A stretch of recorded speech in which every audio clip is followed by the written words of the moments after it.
Assalamualaikum warahmatullahi wabarakatuh. Alhamdulillahirabbil alamin ahmaduhu wa nasta'inuhu wa nastaghfiruh wa na'udzu billahi min shururi anfusina wa min sayyiati a'malina. May yahdihillahu fala mudilla lahu wa man yudlil fala hadiya lahu. Asyhadu an la ilaha illallah wa la syarika lahu, asyhadu anna Muhammadan abduhu wa rasuluh. Allahumma shalli wa sallim wa barik ala Muhammadin wa ala alihi wa sahbihi ajma'in. Allahumma 'allimna ma yanfa'una wanfa'na bima 'allamtana wa zidna 'ilma. اللهم إني أعوذ بك من عذاب جهنم ومن عذاب القبر ومن فتنة المحيا والممات ومن شر فتنة المسيح الدجال. اللهم تقبل منا إنك أنت السميع العليم وتب علينا إنك أنت التواب الرحيم. رب اشرح لي صدري ويسر لي أمري واحلل عقدة من لساني يفقهوا قولي. Hadirin dimuliakan oleh Allah Subhanahu wa taala, alhamdulillah, tiada hentinya kita memuji Allah Subhanahu wa taala Rabbul Alamin atas segala nikmat yang diberikan kepada kita. Kita bermohon kepada Allah Subhanahu wa taala semoga ilmu yang kita pelajari bermanfaat dan bisa diaplikasikan di dalam kehidupan kita. Kita bermohon kepada Allah Subhanahu wa taala semoga Allah Subhanahu wa taala menjaga diri kita, menghindarkan kita dari segala keburukan makhluknya, menjauhkan kita dari sifat kemunafikan, dan membantu kita mengikhlaskan semuanya kepada Allah Subhanahu wa taala. Allahu Jalla wa Ala adalah Rabbul Alamin yang telah menciptakan kita dan mengatur alam semesta dan membolak-balikan hati kita. Kita bermohon kepada Allah Subhanahu wa taala semoga Allah Subhanahu wa taala mewafatkan kita di atas iman dan amal soleh, serta menjauhkan kita dari setiap perbuatan yang bisa mendatangkan kemurkaan-Nya. Salawat dan taslim semoga senantiasa tersampaikan kepada junjungan kita Nabi besar Muhammad sallallahu alaihi wasallam.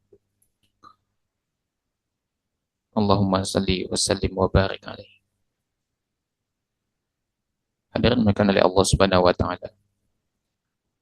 Insyaallah pada kesempatan ini kita akan kembali melanjutkan bahasan kita dari ensiklopedia larangan dalam syariat. Dan insyaallah kita akan masuk pada bahasan berkaitan dengan menyembunyikan cacat barang dagangan dari pembeli. Menyembunyikan cacat barang dagangan dari pembeli. Hadirin sekalian, sudah sering Anda sampaikan, sudah sering kita bahas bahwa manusia itu perlu untuk memenuhi kebutuhannya. Perlu untuk memenuhi kebutuhannya. Ya. Maka di antara cara yang bisa dilakukan manusia untuk memenuhi kebutuhannya adalah dengan mengambil sebab. Dengan mengambil sebab. Memang Allah Subhanahu wa taala sudah menetapkan rezeki kita. Namun satu hal yang penting untuk kita catat. Tawakal yang benar adalah dengan menyerahkan segala urusan kita kepada Allah. Kemudian kedua adalah dengan mengambil sebab. Dengan mengambil sebab. Maka keliru ada sebagian orang yang duduk, gak mau kerja, gak mau usaha, dengan anggapan bahwa rezekinya ditanggung oleh Allah Subhanahu wa taala. Benar, rezeki kita ditanggung. Namun jangan lupa dengan mengambil sebab. Dengan mengambil sebab. Ya. Sebagaimana Nabi alaihi salatu wassalam, para sahabat juga bekerja. Kita tidak menafikan iman mereka adalah iman terbaik.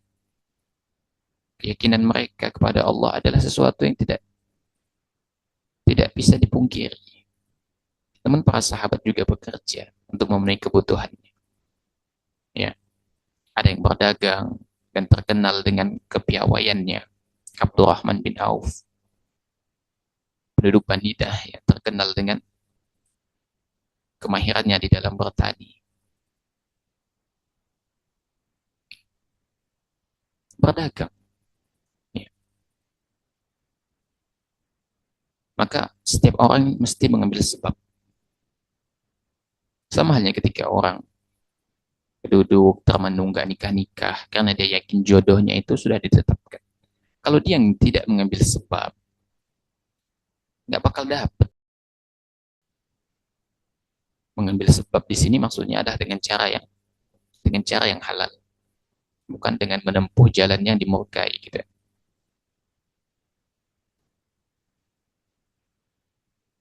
Hadirin sekalian, di dalam dunia perdagangan ada sebagian orang yang menginginkan keuntungan. Bukan sebagian sebetulnya. Semua prinsip perdagangan itu menginginkan keuntungan. Pembeli menginginkan keuntungan, dan prinsip pembeli itu adalah dia mengeluarkan uang sekecil-kecilnya, mendapatkan barang sebesar-besarnya, sebanyak-banyaknya. Begitu juga dengan penjual. Penjual itu mengeluarkan barang sebanyak mungkin, menjual barang sebanyak mungkin, tapi keuntungannya berlipat ganda. Dan itu adalah sesuatu yang wajar, sesuatu yang wajar. Namun ada cara-cara yang tentu tidak dibenarkan di dalam syariat kita berkaitan dengan masalah mengambil keuntungan ini. Memang syariat kita tidak membatasi jumlah keuntungan yang boleh kita peroleh, misalnya berapa persen misalnya dari harga harga modal, tidak.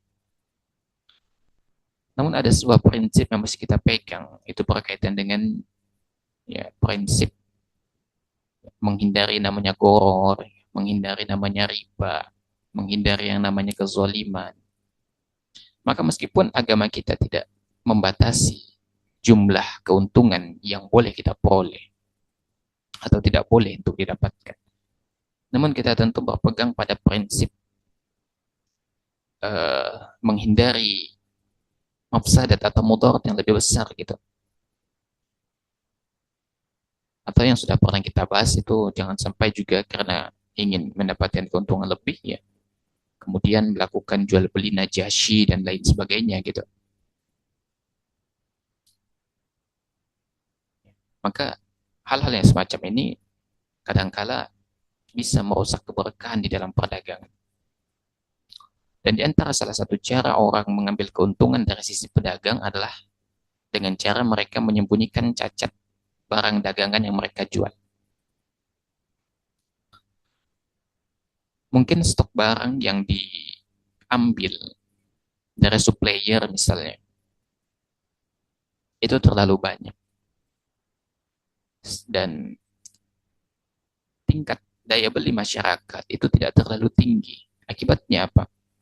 Produk yang dijual itu tidak bisa terjual dengan maksimal, yang mengakibatkan barang itu karena barang jangka pendek ya mesti terjual dalam waktu singkat, maka akan mengalami kerusakan dan kerusakan.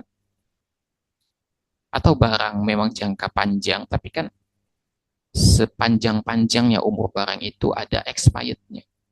Sudah dekat waktu expirednya, pasti barang itu akan mulai mengalami perubahan-perubahan gitu. Kalau misalnya makanan kaleng, kan kalengnya mulai berubah, karatan dan lain sebagainya. Kalau sayur-sayuran, buah-buahan, maka itu memang jangka pendek gitu kan. Kerusakannya itu akan terlihat dalam 1 atau 2 hari, kecuali menggunakan obat-obatan tertentu, bahan-bahan kimia tertentu. Karena memang di sebuah tempat itu, di pasar-pasar didapati sayuran dan buah-buahan yang dijual itu kok tetap segar gitu, padahal udah lama itu usia barang jualan itu, udah ya hampir semingguan, tapi kok tetap segar gitu. Berarti di situ mereka menggunakan bahan-bahan tertentu untuk mempertahankan kualitas produk mereka. Jadi ada sebagian orang yang memanipulasi pembeli dengan cara menipu, yaitu dengan cara menyembunyikan cacat barang dagangan dari pembeli. Menyembunyikan barang ya, cacatnya ini, cacat dari barang jualan. Ini merupakan di antara salah satu pintu penipuan. Dan termasuk kecurangan yang sering kita temukan di dalam proses jual beli. Bahkan tak jarang, penjual itu menjual barang dagangannya dan mereka memuji-muji barang dagangannya padahal tidak sesuai dengan fakta barang yang mereka jual. Misalnya ada yang jualan sayur gitu kan, silakan ibu-ibu dibeli sayurannya ini masih segar-segar gitu. Masih segar-segar padahal segarnya itu karena bahan kimia. Itu barang udah hampir 1 minggu, tapi tetap kelihatan segar karena ada bahan-bahan kimia tertentu gitu kan. Begitu juga dengan jual buah-buahan, jual makanan-makanan kemasan, makanan kaleng, apapun lah yang dijual. Ya, maka seorang penjual itu ketika dia ingin mendapatkan keberkahan, maka mereka harus jujur, harus transparan di dalam barang yang akan mereka jual. Karena ini poin penting, hadirin. Kita di dalam proses memenuhi kebutuhan hidup, bukan hanya keselamatan dunia saja yang kita dahulukan, namun ada keselamatan hakiki yang mesti kita prioritaskan, yaitu keselamatan akhirat kita. Mungkin di dunia dapat keuntungan besar, kehidupannya terjamin, tapi akhiratnya bagaimana kalau dia melazimkan penipuan di dalam perdagangannya? Berapa banyak kemudian orang yang dizolimi akibat dari perbuatannya itu? Maka mesti kita harus berpikir panjang untuk menipu pembeli. Ya. Di sisi lain, bisa jadi pembeli itu tidak akan kembali lagi kalau mereka mengetahui fakta yang sebenarnya dari barang yang kita jual gitu kan. Karena pembeli kalau sudah merasa tertipu, maka akan sulit mereka akan kembali ke tempat itu kecuali dalam kondisi terpaksa. Dan itu realita. Ya. Kalau pembeli itu sudah merasa tertipu, ya, mereka pasti ya nggak mau kembali lagi. Bahkan kadang-kala mencela orang penjual tersebut dasar penipu gitu. Ya.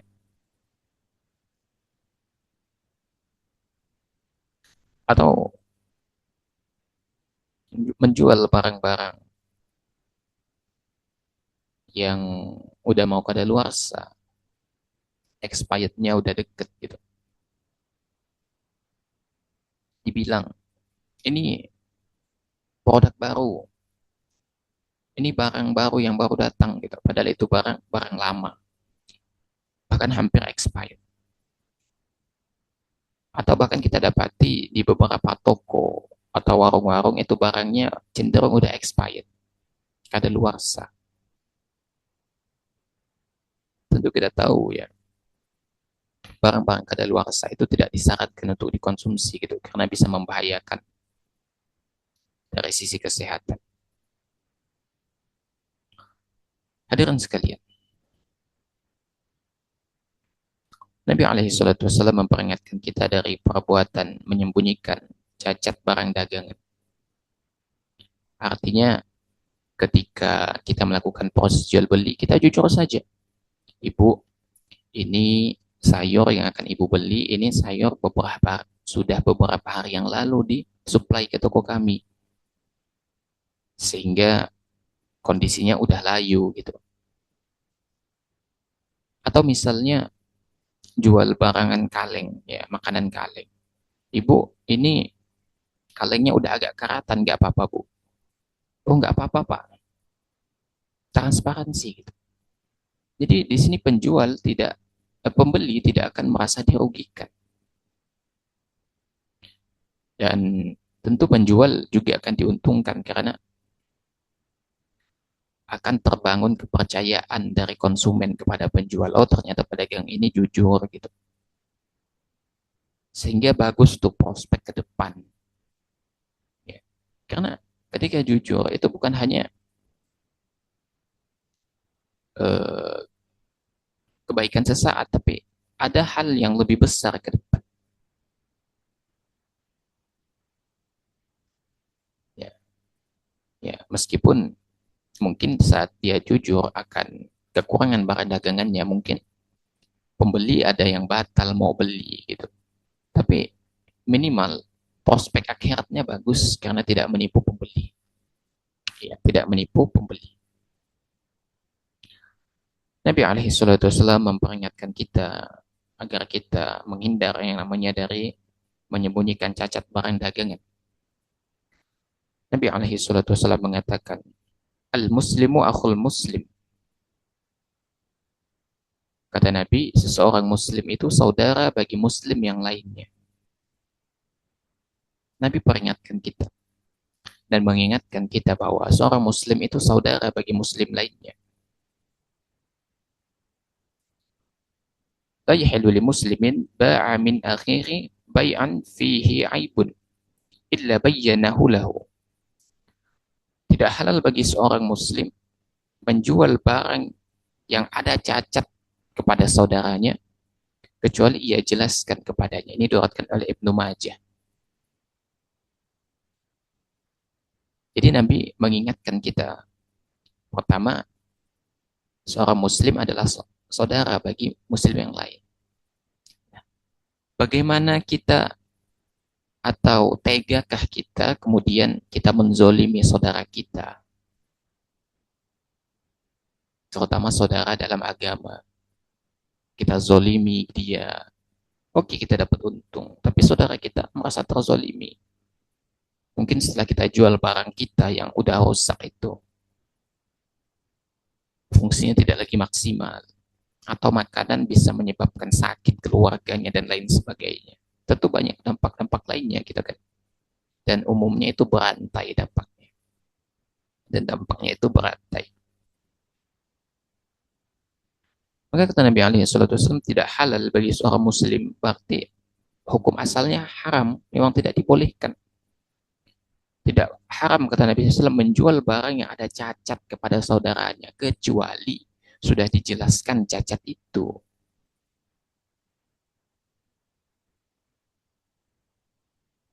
Maka boleh tidak menjual barang yang ada cacatnya? Boleh.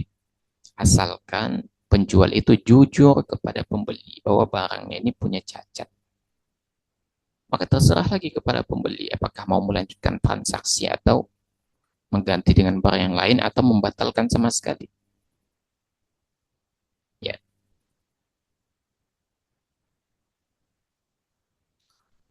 Jelaskan oleh Syekh Al-Talawi bahwa sekalipun penjual tidak bermaksud menyembunyikan cacat barang tersebut, dia tetap tidak boleh menjual barang yang ada cacatnya kecuali memang ia jelaskan itu kepada calon pembeli.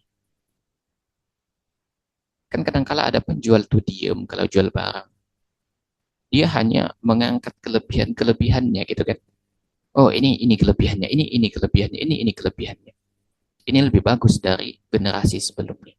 Tapi nggak pernah sama sekali menyebutkan sisi-sisi kekurangan dari barang yang ia jual.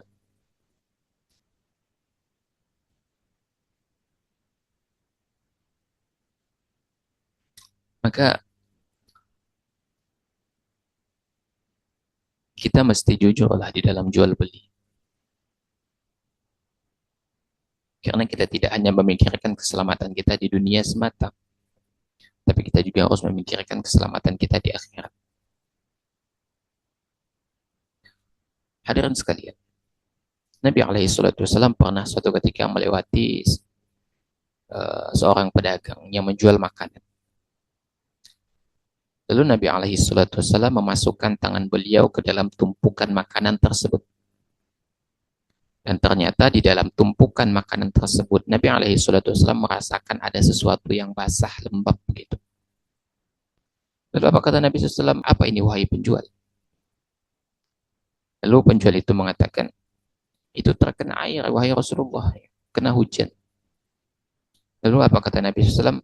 Kenapa makanan yang basah itu tidak ditaruh di paling atas agar itu terlihat oleh pembeli?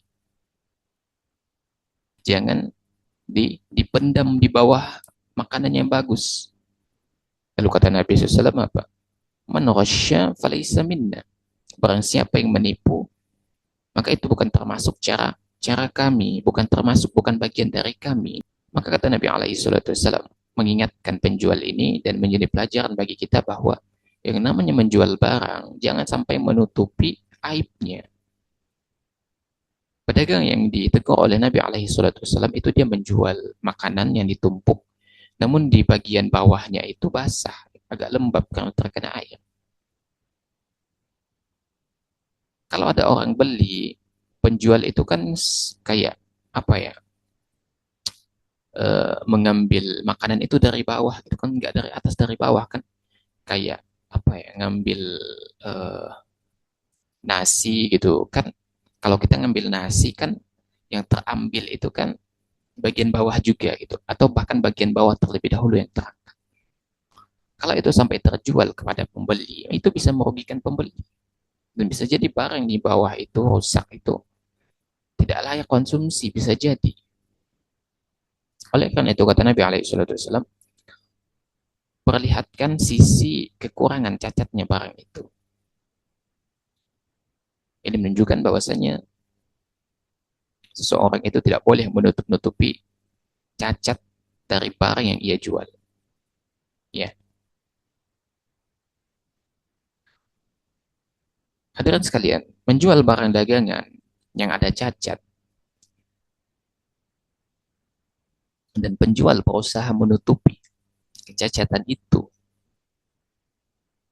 maka ini termasuk kecurangan.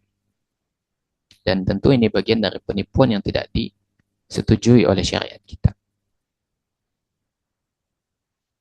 Oleh karena itu dalam syariat kita, di dalam proses jual beli, pembeli itu punya hak khiyar. Pembeli itu punya hak khiyar. Apakah pembeli itu mau meneruskan atau membatalkan? Pembeli punya hak khiyar, hak untuk memilih. Ya. Dan di antara hak khiyar yang diberikan kepada pembeli yaitu khiyar aib. Kan ada beberapa jenis khiyar, di antaranya itu khiyar aib. Ya. Hak ini diberikan kepada pembeli untuk membatalkan jual beli jika didapati terdapat cacat pada barang yang dibeli. Ya. Namun hak khiyar ini memiliki syarat gitu. Hak ini bisa didapatkan oleh pembeli dengan syarat bahwa barang yang dijual oleh pedagang itu cacatnya tidak dijelaskan, dan cacatnya barang itu bukan karena kita gitu. Jadi misalnya ada barang yang dijual dan sepakat antara penjual dan pembeli tidak ada cacat karena memang sudah dijelaskan oleh penjual. Cacatnya barang itu disebabkan oleh pembeli. Apakah rusak di perjalanan, penyimpanan yang tidak baik, kemudian pembeli itu datang ke toko tempat jual itu minta diganti. Maka khiyar aib itu tidak berlaku pada penjual, pada pembeli yang seperti ini. Kenapa? Karena kerusakan itu karena dia sendiri. Beda halnya ketika seorang penjual menjual barang, dia hanya menjelaskan sisi-sisi kelebihan barang itu. Setelah kita ambil barangnya, setelah kita bayar, kita cek, ternyata ada kerusakan. Ternyata ada kerusakan dari barang yang kita beli. Maka pada saat itu, pembeli mempunyai hak khiyar, khiyar aib. Jadi hak khiyar ini adalah pembeli bisa membatalkan jual beli yang sudah ia lakukan. Ya. Maka tujuan dari khiyar aib ini adalah sebetulnya langkah preventif. Ya. Langkah preventif agar tidak terjadi penipuan semacam ini. Maka seharusnya penjual itu transparan di dalam jual belinya. Tidak menutup-nutupi kekurangan dari barang jualan yang ia jual. Ya, atau misalnya jual makanan buah-buahan, katakanlah seperti buah yang bisa diikat-ikat kayak rambutan gitu. Itu kadangkala ada penjual yang di tengah-tengah itu diisi buah yang mentah-mentah gitu loh. Sedangkan di luar itu diisi dengan yang buah yang matang-matang, yang besar-besar. Sedangkan di tengah-tengah ikatan itu diisi dengan yang mentah-mentah, atau ada yang busuk, atau buahnya nggak bagus. Maka ini termasuk pengelabuan. Dan tentu ini penipuan. Dan cara jualan yang semacam ini bisa merusak keberkahan di dalam penjualan gitu. Karena dipastikan pembeli akan merasa tertipu. Ya. Pembeli mana yang tidak merasa tertipu kalau melihat buahnya itu menarik gitu kan? Setelah dibeli, di dibawa ke rumah, dilihat ternyata di tengah-tengahnya itu zong. Pembeli mana yang nggak merasa rugi? Semua pembeli akan merasa rugi. Oleh karena itu, khiyar aib ini merupakan bentuk langkah preventif agar tidak terjadi penipuan semacam ini. Maka pembeli mempunyai hak untuk membatalkan jual beli kalau misalnya memang ada cacat pada barang yang dibeli. Cacat di sini adalah cacat yang memang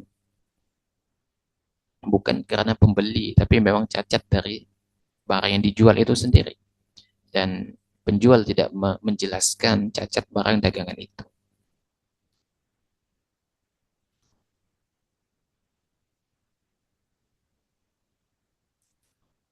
Hadirin mengenali Allah Subhanahu wa taala.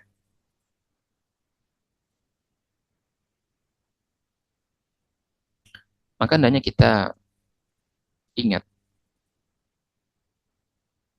bahwasanya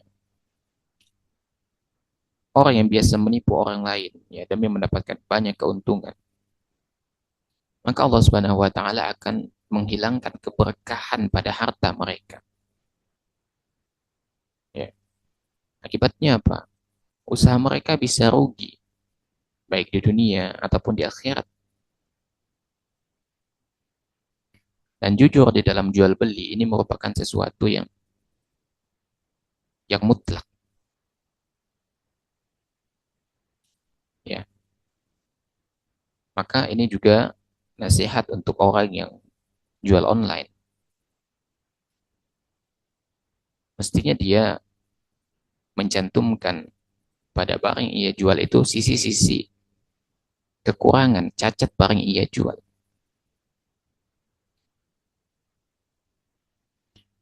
Karena bisa jadi barang yang ia jual itu mengalami kecacatan, dan ketika barang itu sampai di tangan pembeli, oh ternyata nggak sesuai dengan deskripsi gitu kan. Akhirnya pembeli merasa rugi. Oleh karena itu, jujur di dalam jual beli itu penting. Makanya Umar itu tidak mengizinkan orang melakukan jual beli di pasar kecuali yang sudah paham fikih. Karena jika tidak, yaitu terjatuh di dalam hal yang diharamkan oleh syariat. Dan lebih parahnya bisa menghilangkan keberkahan. Nabi alaihi salatu wasallam bersabda, "Al-bay'ani bil khiyari ma lam yatafarraqa. Fa in sadaqa wa bayyana burika lahuma fi bay'iha. Wa in kadzaba wa katama muhiqat barakatu bai'ihima." Ya. Kata Nabi alaihi salatu wasallam, penjual itu dan pembeli boleh memilih selama belum berpisah. Jika mereka saling jujur dan saling menjelaskan, kata Nabi, niscaya diberkahilah perdagangan mereka. Namun jika mereka saling berbohong dan menyembunyikan, maka Allah akan menghapuskan keberkahan pada perdagangan mereka. Ini diriwayatkan oleh Al-Bukhari. Maka kalau keberkahan sudah hilang dari harta, maka kadangkala sebanyak apapun kalau tidak berkah, harta itu pasti nggak akan bermanfaat. Kadangkala habis dalam sekejap karena tidak ada keberkahan. Tapi kalau harta yang berkah, meskipun sedikit, pasti akan bermanfaat dan besar efek bagi yang punya. Oleh karena itu, selain kita untuk menjaga hubungan sesama muslim dalam konteks jual beli, kita juga ingin mendapatkan keberkahan gitu loh. Karena kita juga ingin mendapatkan pahala dari jual beli karena sudah memenuhi kebutuhan manusia.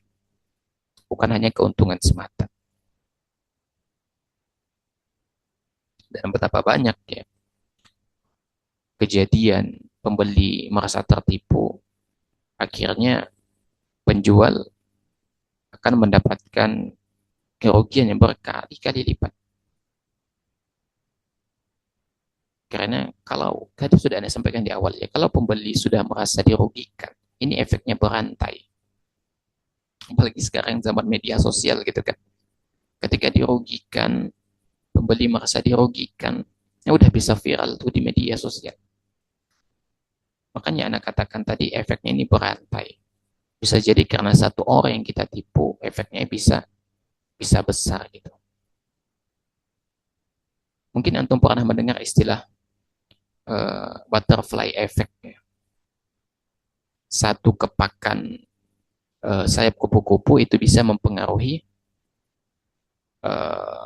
secara keseluruhan, ya.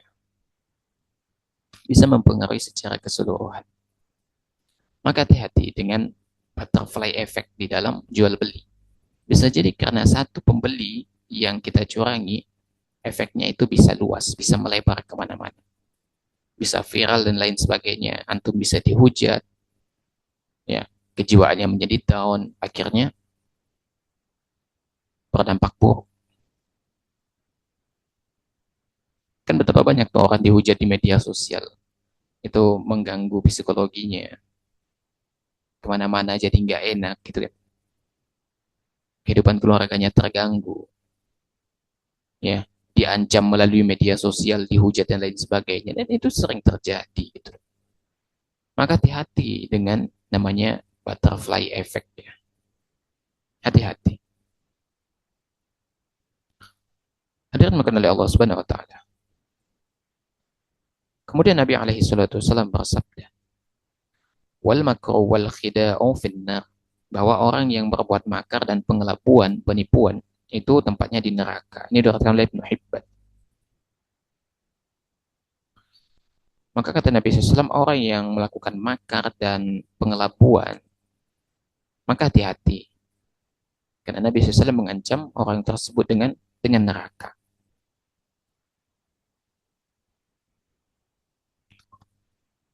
Hadirin makan oleh Allah Subhanahu wa taala. Kemudian hadis dari sahabat Abu Hurairah radhiyallahu anhu bahwasanya Nabi alaihi salatu wasallam bersabda, "La tusarul ibila wal ghanam." Jangan mengikat dan menahan susu unta dan kambing. Agar apa? Agar tampak seolah-olah susunya banyak. Famabta'aha ba'du fa'innahu bi khairin nadharaini ba'da an yahtalibaha. Ya. Barang siapa yang membelinya setelah itu, maka pembeli itu punya dua pilihan terbaik setelah memerahnya. Ya. Insya amsaka, dia mau, jika dia mau, dia boleh memilikinya. Wa insya raddaha wa su'atamrin. Dan jika ia mau, ia boleh mengembalikannya beserta satu sok kurma sebagai kompensasi. Ini diriwayatkan oleh Al-Bukhari dan Muslim. Maka kata Nabi alaihi salatu wasallam, ya, kalau seseorang itu menjual unta atau kambing, maka jangan dia mengikat susu unta atau kambing itu agar kambing itu terlihat banyak susunya sehingga menggiurkan bagi pembeli gitu kan. Jangan. Ini bentuk pengelabuan. Dan kata Nabi alaihi salatu wasallam, kalau pembeli sudah membeli kambing atau unta itu dan setelah diperah ternyata ada cacat kelihatan, maka pembeli itu mempunyai hak kata Nabi SAW. Ya, dia pembeli itu boleh memilikinya, tetap memilikinya, atau boleh pembeli itu mengembalikannya. Ya, karena dalam hal ini pembeli sudah dikelabui gitu kan. Maka pembeli punya punya hak. Maka ketika seseorang membeli barang dan ternyata terdapat aib di barang tersebut dan pembeli tidak menjelaskan sisi-sisi cacatnya, dan cacat itu bukan karena ulah dari pembeli itu sendiri, maka pembeli itu mempunyai hak, ya, punya hak selama antara penjual dan pembeli memang tidak komunikasi berkaitan dengan cacat barang itu. Karena ada penjual yang menjual barang itu sama sekali tidak menjualkan sisi kekurangan barangnya. Maka ketika seorang penjual itu, seorang pembeli itu merasa dirugikan dan karena ternyata barang yang dibelinya itu cacat, maka pembeli punya dua pilihan. Yang pertama, pembeli itu bisa mengembalikan barang yang ia beli dan mengambil uangnya kembali. Dan ini adalah khiyar aib. Ini adalah khiyar aib. Yang pertama, pembeli bisa mengembalikan barang dan meminta uangnya kembali. Atau yang kedua, pembeli tidak mengembalikan barang itu, namun dengan meminta kompensasi. Ya, meminta kompensasi. Dan istilah ganti rugi atau kompensasi dalam konteks ini dikenal dengan istilah al-arsyu. Dikenal dengan istilah al-arsyu, yaitu selisih antara barang ketika dia dalam kondisi normal dan dalam kondisi cacat. Misalnya praktik al-arsyu seperti ini. Seseorang itu misalnya beli kambing, ya, beli kambing dan diasumsikan kambing itu sehat seharga 2 juta. Terjadi kemudian transaksi jual beli. Setelah sampai di rumah, ternyata kambing itu sakit, pincang. Maka pembeli berhak untuk meminta kompensasi kepada penjual, ya, yaitu dengan mengambil al-arsyu atau selisih harga. Kalau kambing sehat dihargai, yang dibeli itu dihargai 2 juta, maka ketika kambing itu cacat karena pincang misalnya, maka dihargai 1.700.000. Maka pembeli itu boleh meminta 300.000, ya, meminta 300.000 uangnya sebagai kompensasi. Itu al-arsyu, meminta kompensasi, ya. Ada selisih harga antara barang normal dan barang cacat. Begitu juga misalnya dengan mobil. Beli mobil misalnya seharga 100 juta.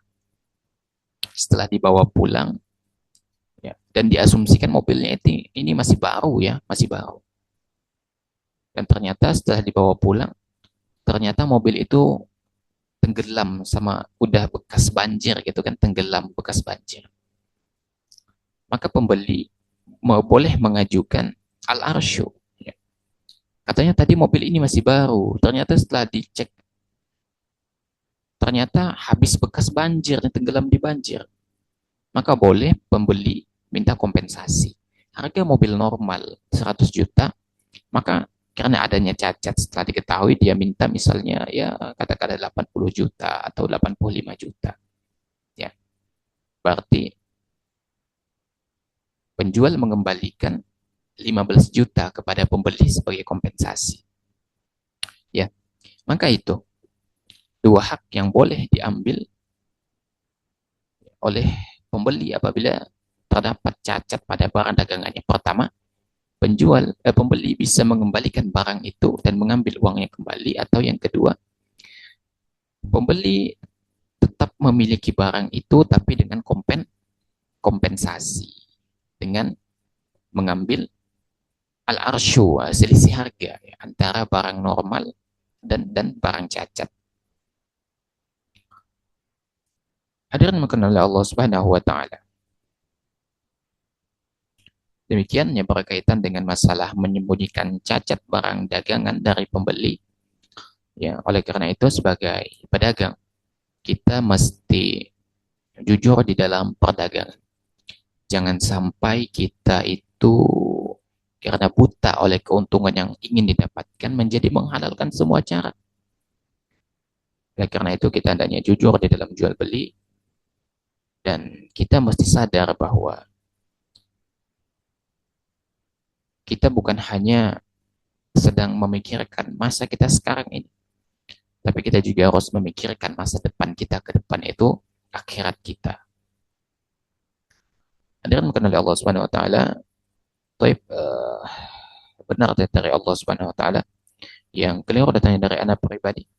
Allah dan Rasulnya tentu terlepas dari kekeliruan tersebut.